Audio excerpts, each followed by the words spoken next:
On se retrouve encore aujourd'hui. En tout cas, merci pour votre confiance. Et voilà, nous nous retrouvons encore aujourd'hui pour continuer, en tout cas, nos analyses comme nous avons l'habitude. Merci pour la confiance accordée à cet espace. Dieu merci, il nous a protégés. La semaine prend pratiquement fin. L'autre semaine va commencer et je crois que nous allons commencer avec les mêmes énergies. Nous allons commencer la semaine avec les mêmes engagements pour que tous nous puissions être à mesure de comprendre ce qui se passe dans notre pays. Parce qu'ici, nous faisons de la communication politique interne de notre pays. En tout cas, merci. Merci pour votre confiance. Merci également parce que vous avez compris que nous devons élargir la communauté. L'appel pratiquement de chaque jour. J'ai vu depuis un jour, là, ça va, je dois vous remercier. 2, 3, 4 personnes se sont ajoutées. Nous devons encore élargir davantage parce que le cas pour nous, comme nous vous avons dit, au moins 100 cas, ce serait alors notre ultime. Donc, tant que nous serons dans les 8, 9, 10, 11, 12, 30, 40, 50, non. Ce n'est pas ça notre projet. En tout cas, nous devons être au moins à 100 cas, 200 cas. Ce sera alors une bonne chose. Et tout dépend de notre engagement. Et voilà pourquoi nous disons que chacun puisse informer les membres de la famille, les connaissances, que c'est ici que nous devons apprendre, échanger ensemble, communiquer, réfléchir pour notre pays. En tout cas, merci beaucoup. Bon week-end à chacun de nous. Aujourd'hui, nous allons aborder une question évoquée par le président national du mouvement de libération du Congo, Jean-Pierre Bemba, qui actuellement est également vice-premier ministre, ministre des Transports. Reçu par notre confrère Christian Lusakwenu, ensemble avec d'autres confrères sur le plateau, il a abordé beaucoup de points.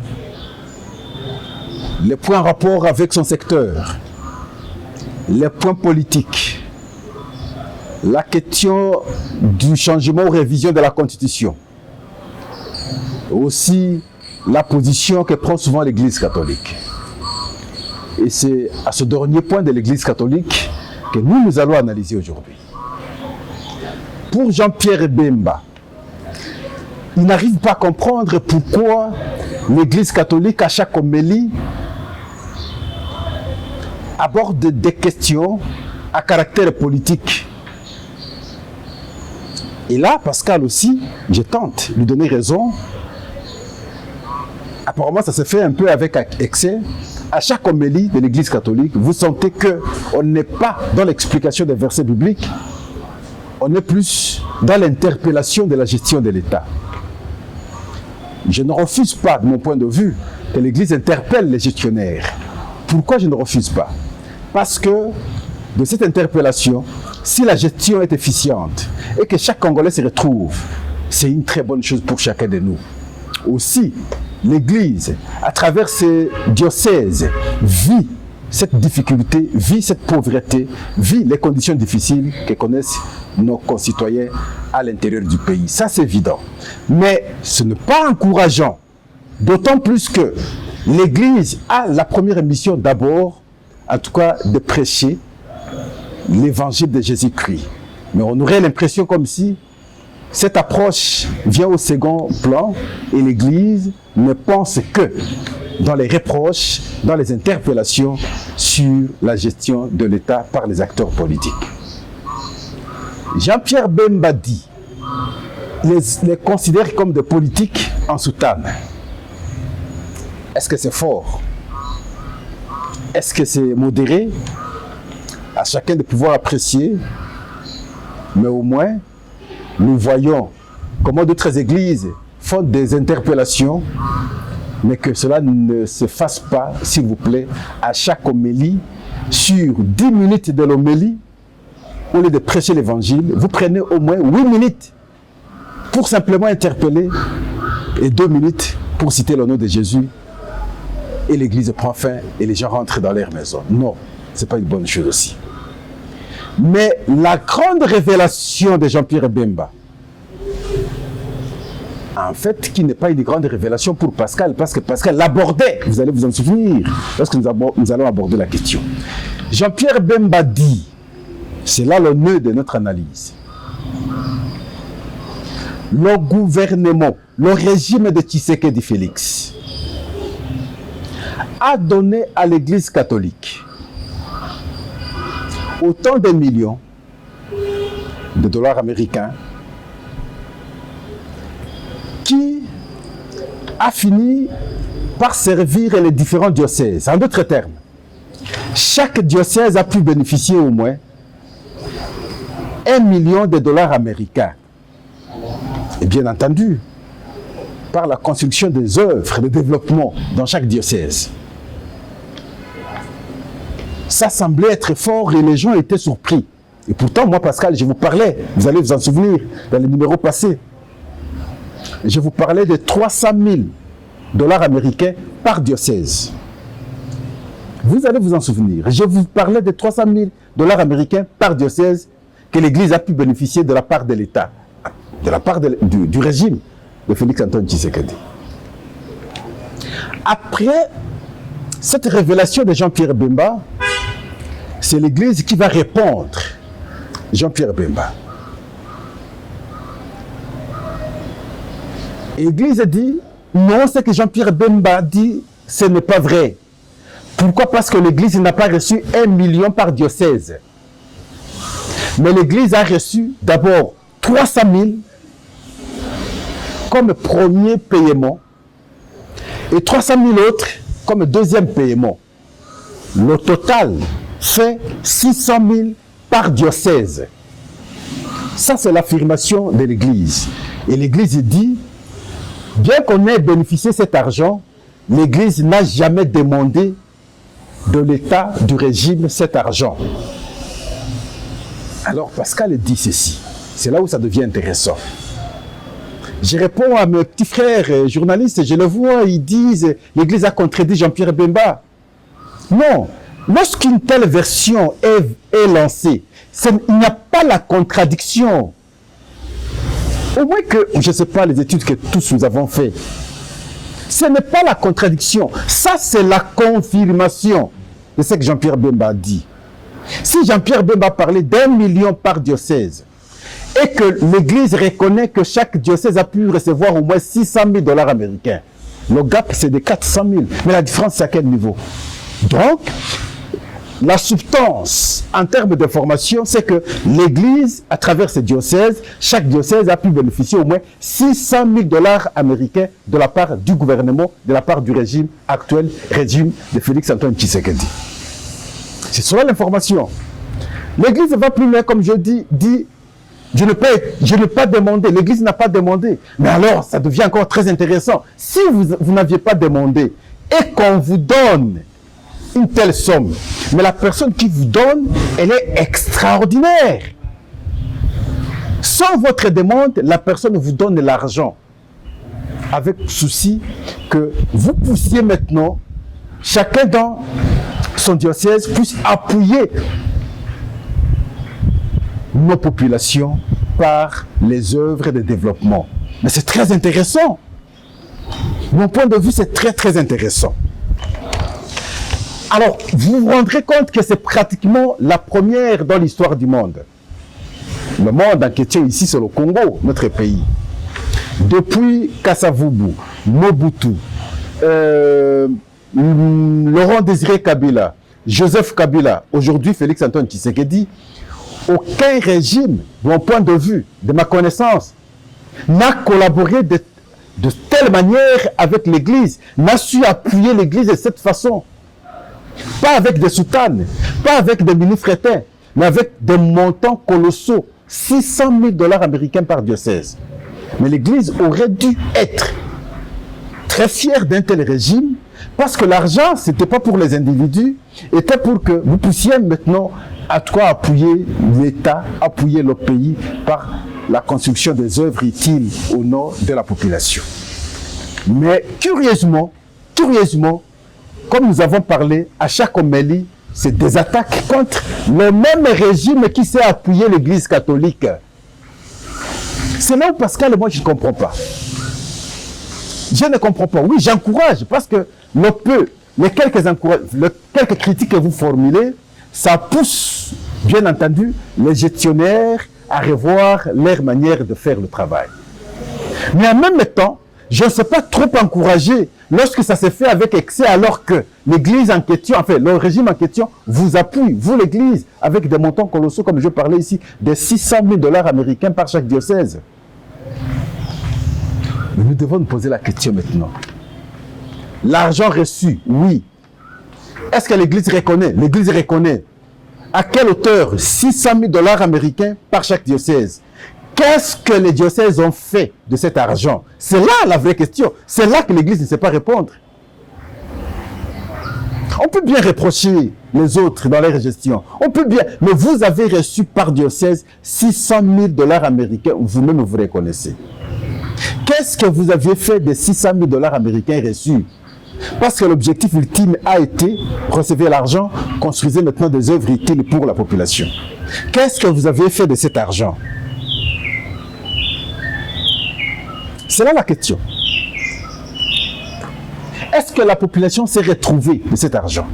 Pourquoi, à travers vos homélies, jamais une fois, vous n'avez reconnu avoir reçu un montant du régime? Même pas une fois. Pourquoi l'Église n'a jamais informé à ses fidèles que nos diocèses ont reçu au moins 600 000 $ américains du régime? Ça devient intéressant, franchement. Je reprends ma question. Pourquoi l'Église catholique, à travers tous ces diocèses, les évêques, aucun évêque n'a su informer à ses fidèles que notre diocèse, tel qu'il est là, il a reçu au moins 600 000 $ américains de la part de l'État? Qui, cet évêque, a pu faire cet exercice devant ses fidèles à l'Église? Aucun évêque.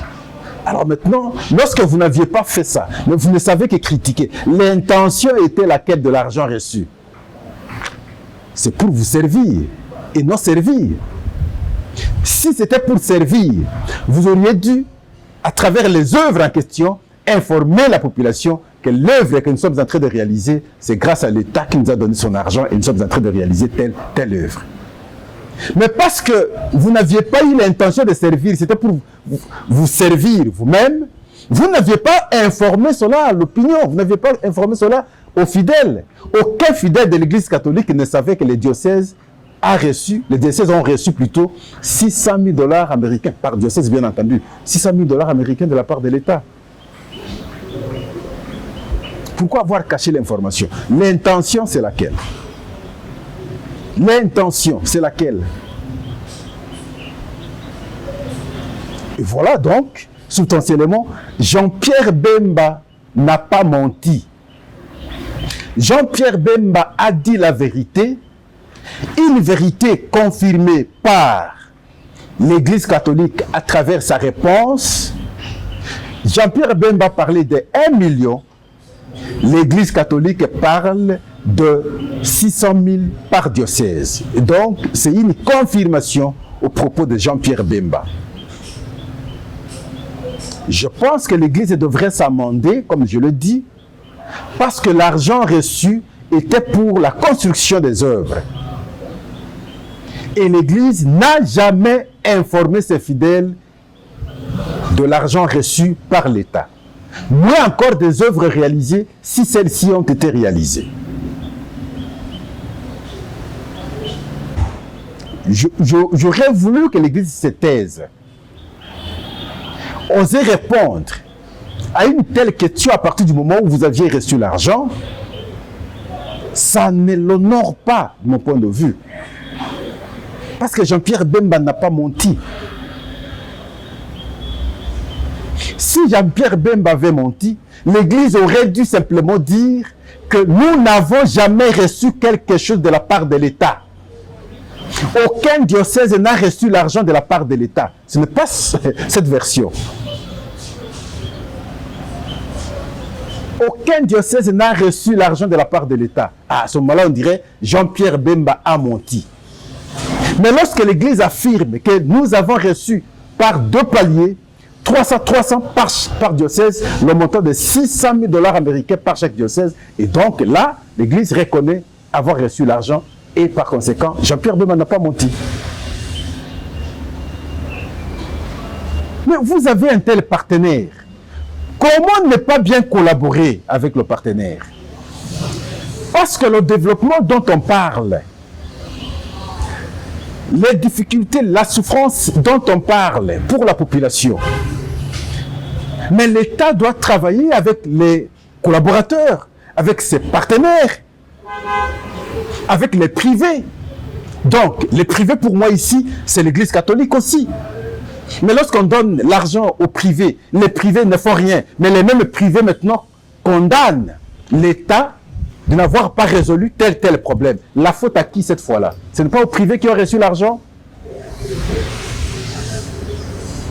Qu'on donne à une entreprise privée d'aller construire la route, par exemple, dans tel diocèse, et que cette entreprise ne soit pas en mesure de faire, et pourtant il a reçu l'argent, est-ce que la faute ne revient pas à cette entreprise? L'Église ne serait pas la première à cracher sur cette entreprise, par exemple? Mais dans le cas d'espèce, à partir du moment où l'Église a reçu l'argent et que rien n'est visible sur le terrain, mais c'est normal que nous, fidèles aussi, nous puissions demander les comptes à nos différents diocèses. Finalement, nous apprenons que notre diocèse a reçu 600 000 $ américains, que nous n'avons jamais été informés. L'évêque ne nous a jamais parlé de tel montant. Alors nous nous posons maintenant la question, nous, en tant que fidèles, de cet argent, qu'est-ce que le diocèse a fait? Ça devient logique. Sinon, avant d'enlever ce qui est dans l'œil de l'autre,